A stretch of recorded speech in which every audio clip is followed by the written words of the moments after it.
هنزل بقى عندي على النار في حلة متوسطة بقطع من الفراولة، وههدي عليها النار جدا، النار العالية، ههدي عليها النار، وهنزل بربع كوباية من المية.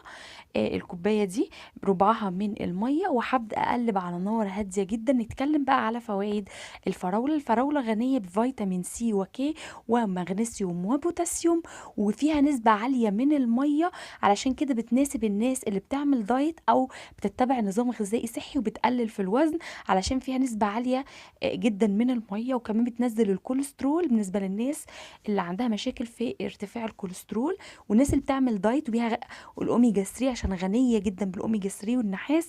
زي ما انتم شايفين كده نزلت بذور الشيا. بعد ما بذور الشيا دي مفيدة جدا للعظم، والناس اللي عندها مشاكل في خشونة المفاصل حلوة جدا ليهم. وزي ما انتم شايفين كده نزلت على